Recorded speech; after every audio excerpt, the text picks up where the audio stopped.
Be sure to read and follow the safety guidelines to protect your computer from potential damage and ensure your personal safety. For more information about safety guidelines, see the owner's manual at dell.com/support.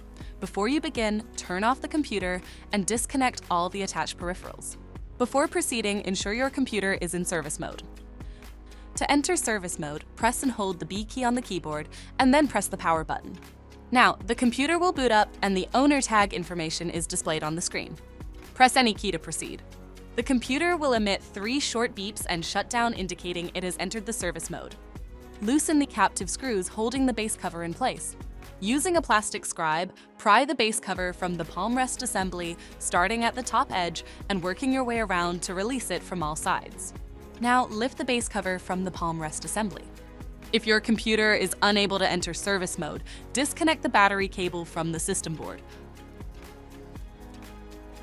To remove the left fan, loosen the 6 screws on the base cover. Pry the cover off the system to remove it, identify the left fan, and remove the piece of tape. Disconnect the cables and remove the 2 screws. Lift the fan out of the system. To reinstall the left fan, place it back in the system and tighten the 2 screws.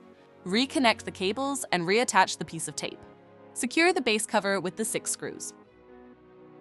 If the battery cable was disconnected earlier, make sure to reconnect it to the system board.